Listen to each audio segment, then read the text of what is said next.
माँ और बाबूजी को नहीं बता सकती थी तो क्या हुआ, मुझे ही बता देती। अब क्या करूं, सब कुछ इतनी जल्दबाजी में करना पड़ा कि मुझे तुम्हें बताने का समय ही नहीं मिला। चलो कोई बात नहीं, शादी मैंने ऐसे ही कर ली, लेकिन मैं रिसेप्शन पार्टी बहुत अच्छे से करूंगा। उसमें तुम अपने सारे अरमान निकाल लेना मेरी प्यारी बहना। हाँ हाँ, क्यों नहीं।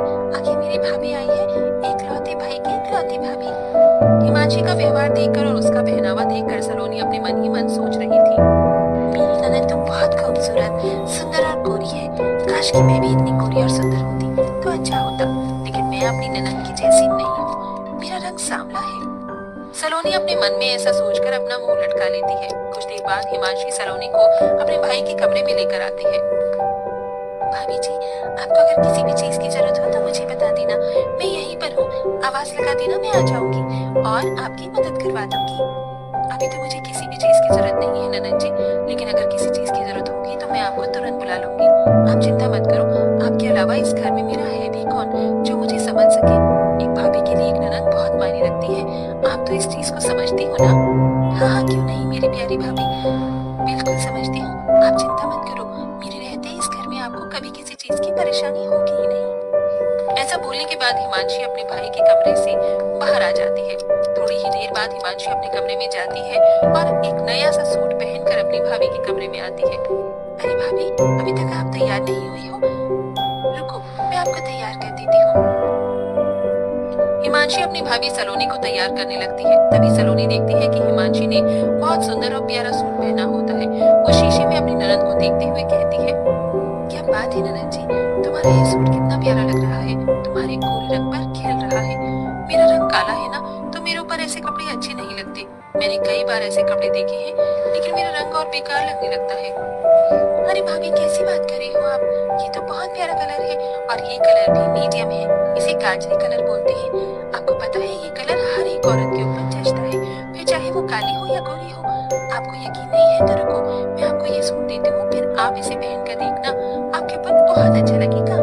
हिमांशी अपने कमरे में जाती है और दूसरा सूट पहनकर जो उसने पहना होता है उसे उतार के अपनी भाभी के पास ले आती है। भाभी, ये लो सूट। अरे ननद जी, आपको ये सूट मुझे देने की क्या जरूरत थी, रहने दीजिए।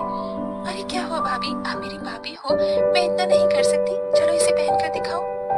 हिमांशी के ऐसा कहने के बाद सलोनी हिमांशी की बात मान लेती है और सूट पहनकर अपनी ननद को दिखाती है।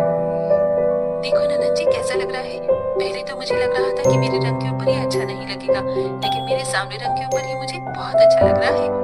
हाँ क्यों नहीं भाभी, आपके ऊपर ये रंग बहुत अच्छा लग रहा है। कलर कुछ नहीं होता भाभी, पहनने का तरीका होना चाहिए। आपके ऊपर ये सच में बहुत अच्छा लग रहा है, आज से आप इसे अपने पास ही रख लो।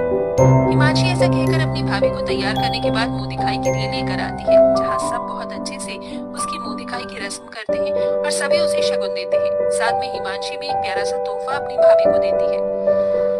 भाभी, मैं आपके लिए ये इतना प्यारा सा तोहफा लेकर आई हूँ, इसे हमेशा अपने पास ही रखना।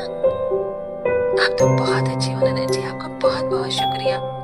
इस तरह हिमांशी अपनी नई भाभी के आने पर बहुत खुश होती है, लेकिन सलोनी बहुत ही चालाक होती है।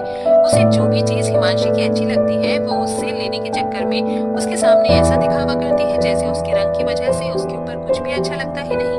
एक दिन सलोनी अपनी ननद के कमरे में आती है तो वो ननद के ड्रेसिंग टेबल पर बहुत महंगा महंगा मेकअप का सामान देखती है। कितना महंगा महंगा मेकअप का सामान है, मुझे तो बड़ी हैरानी हो रही है। ऐसा सामान तो मैंने कभी देखा ही नहीं जिंदगी में। अरे भाभी, आप यहाँ कुछ काम था क्या आपको? नहीं, कुछ काम नहीं था, मैं तो बस ऐसे ही आई थी। वैसे ननद जी, आपके कमरे में ड्रेसिंग टेबल पर ये इतना महंगा महंगा मेकअप का सामान, वैसे तो मैं भी सोचा करती थी कि मैं मेकअप करूंगी, लेकिन मेरा रंग सांवला है इसलिए मेरे रंग पर पता नहीं मेकअप खिलेगा या नहीं। अरे भाभी, आप भी ना कैसी बातें करती हो और सोचती हो, ऐसा कुछ नहीं होता। मेकअप हर चेहरे पर अच्छा लगता है, देखो मैं आपको करके दिखाती हूँ। हिमांशी अपनी भाभी सलोनी के चेहरे पर थोड़ा सा मेकअप करती है तो सलोनी को अच्छा लगता है। तभी सलोनी कहने लगती है, ननद जी बहुत बढ़िया मेकअप है आपके पास, काश कि मेरे पास भी होता। होने की क्या बात है भाभी जी, ये है ना, आप इसे रख लो, मैं अपने लिए और मंगा लूंगी। आपके पास रहे या मेरे पास रहे, कौन सी बड़ी बात है। सलोनी ये सुनते ही खुश हो जाती है। मेरी ननद बहुत अच्छी है, आप सच में बहुत अच्छी हो ननद जी, भगवान ऐसी ननद हर किसी भाभी को दे।